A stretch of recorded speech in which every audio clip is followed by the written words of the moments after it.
A Tale of Two Cities by Charles Dickens, Book the Second, The Golden Thread. Chapter 24, Drawn to the Loadstone Rock. In such risings of fire and risings of sea, the firm earth shaken by the rushes of an angry ocean which had now no ebb, but was always on the flow, higher and higher to the terror and wonder of the beholders on the shore, 3 years of tempest were consumed. 3 more birthdays of little Lucie had been woven by the golden thread into the peaceful tissue of the life of her home. Many a night and many a day had its inmates listened to the echoes in the corner with hearts that failed them when they heard the thronging feet. For the footsteps had become to their minds as the footsteps of a people tumultuous under a red flag, and with their country declared in danger, changed into wild beasts by terrible enchantment long persisted in. Monseigneur, as a class, had dissociated himself from the phenomenon of his not being appreciated, of his being so little wanted in France as to incur considerable danger of receiving his dismissal from it, and this life together. Like the fabled rustic who raised the devil with infinite pains, and was so terrified at the sight of him that he could ask the enemy no question, but immediately fled, so Monseigneur, after boldly reading the Lord's Prayer backwards for a great number of years, and performing many other potent spells for compelling the evil one, no sooner beheld him in his terrors than he took to his noble heels. The shining bull's-eye of the court was gone, or it would have been the mark for a hurricane of national bullets.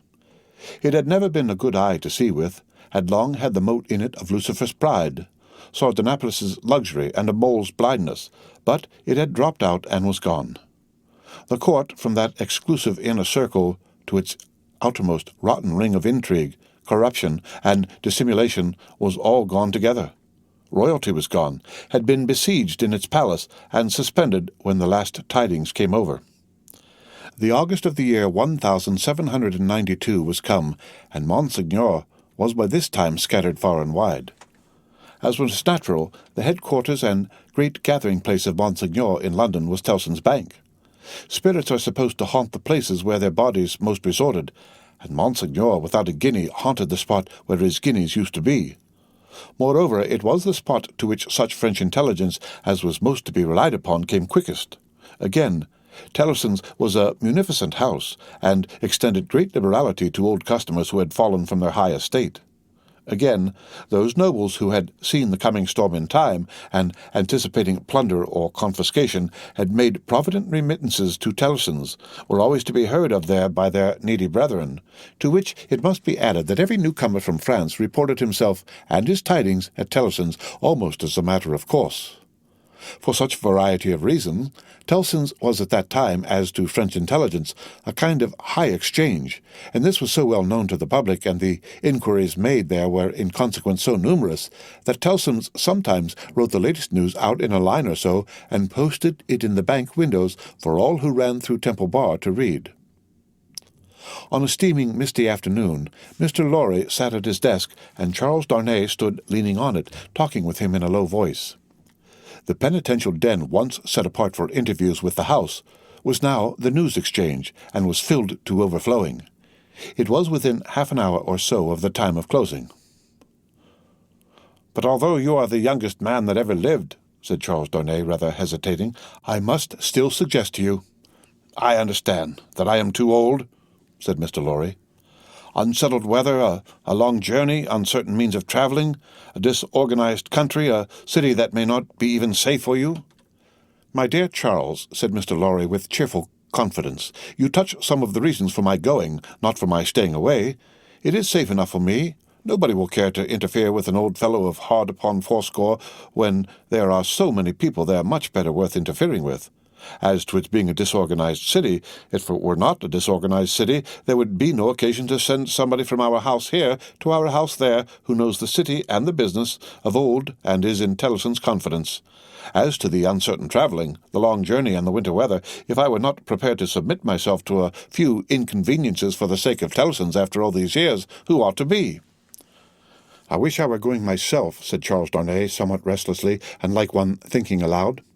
"Indeed, you are a pretty fellow to object and advise," exclaimed Mr. Lorry.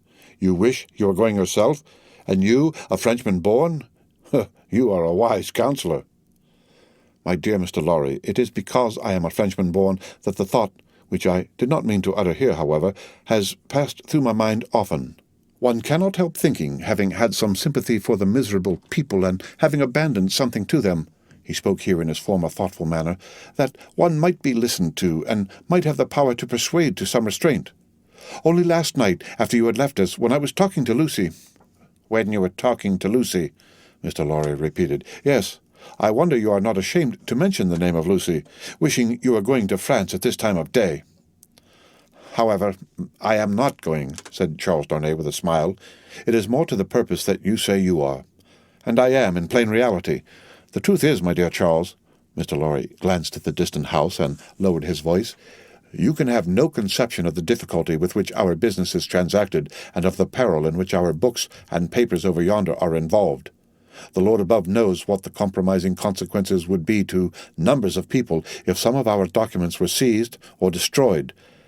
And they might be at any time, you know, for who can say that Paris is not set afire today or sacked tomorrow?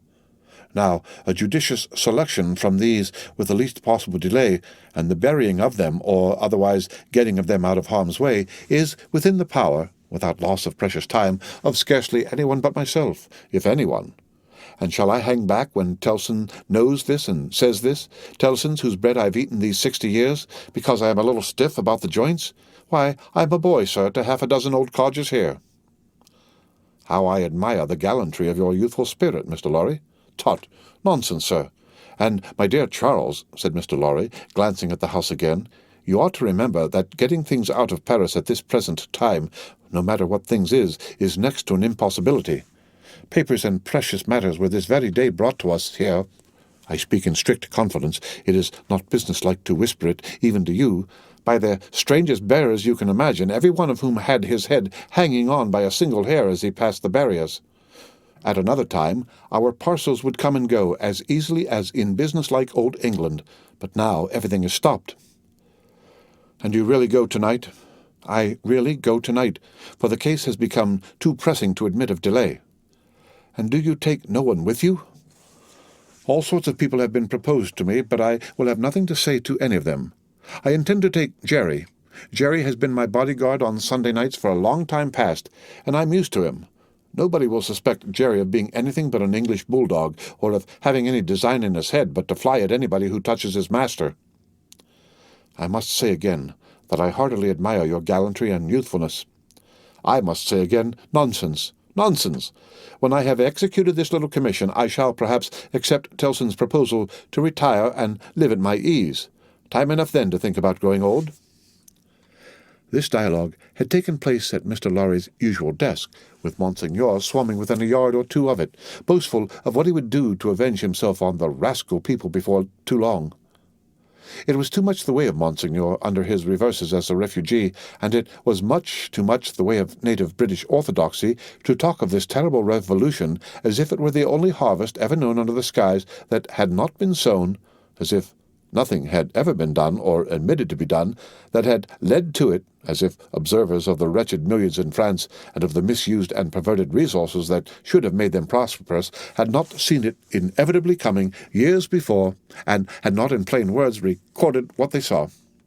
Such vapouring, combined with the extravagant plots of Monseigneur for the restoration of a state of things that had utterly exhausted itself and worn out heaven and earth as well as itself, was hard to be endured without some remonstrance by any sane man who knew the truth. And it was such vapouring, all about his ears, like a troublesome confusion of blood in his own head, added to a latent uneasiness in his mind, which had already made Charles Darnay restless, and which still kept him so. Among the talkers was Stryver of the King's Bench Bar, far on his way to state promotion, and therefore loud on the theme. Broaching to Monseigneur his devices for blowing the people up and exterminating them from the face of the earth, and doing without them, and for accomplishing many similar objects akin in their nature to the abolition of eagles by sprinkling salt on the tails of the race. Him Darnay heard with a particular feeling of objection, and Darnay stood divided between going away that he might hear no more, and remaining to interpose his word when the thing that was to be went on to shape itself out. The house approached Mr. Lorry, and, laying a soiled and unopened letter before him, asked if he had yet discovered any traces of the person to whom it was addressed. The house laid the letter down so close to Darnay that he saw the direction, the more quickly because it was his own right name. The address, turned into English, ran, "Very pressing, to Monsieur heretofore the Marquis Saint-Evremont of France, confided to the cares of Messrs. Tellson and Company, bankers, London, England." On the marriage morning, Dr. Manette had made it his one urgent and express request to Charles Darnay that the secret of this name should be, unless he, the doctor, dissolved the obligation, kept inviolate between them. Nobody else knew it to be his name. His own wife had no suspicion of the fact. Mr. Lorry could have none. "No," said Mr. Lorry, in reply to the house. "I have referred it, I think, to everybody now here, and no one can tell me where this gentleman is to be found." The hands of the clock verging upon the hour of closing the bank, there was a general set of current of talkers past Mr. Lorry's desk. He held the letter out inquiringly, and Monseigneur looked at it in the person of this plotting and indignant refugee, and Monseigneur looked at it in the person of that plotting and indignant refugee, and this, that, and the other, all had something disparaging to say in French or in English concerning the Marquis who was not to be found. "Nephew, I believe, but in any case degenerate successor of the polished Marquis who was murdered," said one. "Happy to say I never knew him." "A craven who abandoned his post," said another. "This Monseigneur had been got out of Paris, legs uppermost, and half suffocated in a load of hay some years ago." "Infected with the new doctrines," said a third, eyeing the direction through his glass in passing. "Set himself in opposition to the last Marquis, abandoned the estates when he inherited them, and left them to the ruffian herd. They will recompense him now, I hope, as he deserves." "Hey!" cried the blatant Stryver. "Did he, though?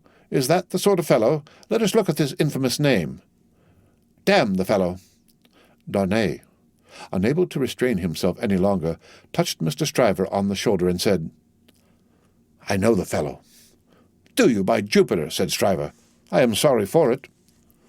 "Why, Mr. Darnay, do you hear what he did? Don't ask why in these times." "But I do ask why." "Then I tell you again, Mr. Darnay, I am sorry for it. I am sorry to bear you putting any such extraordinary questions. Here is a fellow who, infected by the most pestilent and blasphemous code of devilry that ever was known, abandoned his property to the vilest scum of the earth that ever did murder by wholesale, and you ask me why I am sorry that a man who instructs youth knows him? Well, I'll answer you. I am sorry because I believe there is contamination in such a scoundrel. That's why." Mindful of the secret, Darnay with great difficulty checked himself and said, "You may not understand the gentleman." "I understand how to put you in a corner, Mr. Darnay," said Bully Stryver, "and I'll do it. If this fellow is a gentleman, I don't understand him. You may tell him so, with my compliments. You may also tell him from me that after abandoning his worldly goods and position to this butcherly mob, I wonder he is not at the head of them. But no, gentlemen," said Stryver, looking all round and snapping his fingers, "I know something of human nature, and I tell you that you'll never find a fellow like this fellow, trusting himself to the mercies of such precious protégés. No, gentlemen, he'll always show 'em a pair of clean heels very early in the scuffle and sneak away." With those words and a final snap of his fingers, Mr. Stryver shouldered himself into Fleet Street amidst the general approbation of his hearers. Mr. Lorry and Charles Darnay were left alone at the desk in the general departure from the bank. "Will you take charge of the letter?" said Mr. Lorry. "You know where to deliver it?" "I do." "Will you undertake to explain that we suppose it to have been addressed here on the chance of our knowing where to forward it, and that it has been here some time?" "I will do so. Do you start for Paris from here?" "From here, at 8. I will come back to see you off." Very ill at ease with himself and with Stryver and most other men, Darnay made the best of his way into the quiet of the temple, opened the letter, and read it. These were its contents. "Prison of the Abbaye, Paris, June 21st, 1792. Monsieur heretofore the Marquis. After having long been in danger of my life at the hands of the village, I have been seized with great violence and indignity, and brought a long journey on foot to Paris. On the road I have suffered a great deal, nor is that all. My house has been destroyed, razed to the ground. The crime for which I am imprisoned, Monsieur, heretofore the Marquis, and for which I shall be summoned before the tribunal and shall lose my life, without your so generous help, is, they tell me, treason against the majesty of the people, in that I have acted against them for an emigrant. It is in vain I represent that I have acted for them, and not against, according to your commands. It is in vain I represent that, before the sequestration of emigrant property, I had remitted the impost they had ceased to pay, that I had collected no rent, that I had had recourse to no process. The only response is that I have acted for an emigrant. And where is that emigrant? Ah, most gracious Monsieur heretofore the Marquis, where is that emigrant? I cry in my sleep, where is he? I demand of heaven, will he not come to deliver me? No answer. Ah, Monsieur heretofore the Marquis, I send my desolate cry across the sea, hoping it may perhaps reach your ears through the great bank of Tilson known at Paris. For the love of heaven, of justice, of generosity, of the honour of your noble name, I supplicate you, Monsieur heretofore the Marquis, to succour and release me. My fault is that I have been true to you. O Monsieur heretofore the Marquis, I pray you, be you true to me. From this prison here of horror, whence I every hour tend nearer and nearer to destruction, I send you, Monsieur heretofore the Marquis, the assurance of my dolorous and unhappy service. Your afflicted Gabelle. The latent uneasiness in Darnay's mind was roused to vigorous life by this letter. The peril of an old servant, and a good one, whose only crime was fidelity to himself and his family, stared him so reproachfully in the face that, as he walked to and fro in the temple, considering what to do, he almost hid his face from the passers-by. He knew very well that in his horror of the deed which had culminated the bad deeds and bad reputation of the old family house, in his resentful suspicions of his uncle, and in the aversion with which his conscience regarded the crumbling fabric that he was supposed to uphold, he had acted imperfectly. He knew very well that in his love for Lucie, his renunciation of his social place, though by no means new to his own mind, had been hurried and incomplete. He knew that he ought to have systematically worked it out and supervised it, and that he had meant to do it, and that it had never been done. The happiness of his own chosen English home, the necessity of being always actively employed, the swift changes and troubles of the time which had followed on one another so fast that the events of this week annihilated the immature plans of last week, and the events of the week following made all new again, he knew very well that to the force of these circumstances he had yielded. Not without disquiet, but still without continuous and accumulating resistance, that he had watched the times for a time of action, and that they had shifted and struggled until the time had gone by, and the nobility were trooping from France by every highway and byway, and their property was in course of confiscation and destruction, and their very names were blotting out, was as well known to himself as it could be to any new authority in France that might impeach him for it. But he had impressed no man. He had imprisoned no man. He was so far from having harshly exacted payment of his dues that he had relinquished them of his own will, thrown himself on a world with no favour in it, won his own private place there, and earned his own bread. Monsieur Gabelle had held the impoverished and involved estate on written instructions to spare the people, to give them what little there was to give, such fuel as the heavy creditors would let them have in the winter, and such produce as could be saved from the same grip in the summer, and no doubt he had put the fact in plea and proof for his own safety, so that it could not but appear now. This favoured the desperate resolution Charles Darnay had begun to make, that he would go to Paris. Yes, like the mariner in the old story, the winds and streams had driven him within the influence of the Loadstone rock, and it was drawing him to itself, and he must go. Everything that arose before his mind drifted him on, faster and faster, more and more steadily, to the terrible attraction. His latent uneasiness had been that bad aims were being worked out in his own unhappy land by bad instruments, and that he, who could not fail to know that he was better than they, was not there trying to do something to stay bloodshed and assert the claims of mercy and humanity. With this uneasiness half stifled and half reproaching him, he had been brought to the pointed comparison of himself with the brave old gentleman in whom duty was so strong.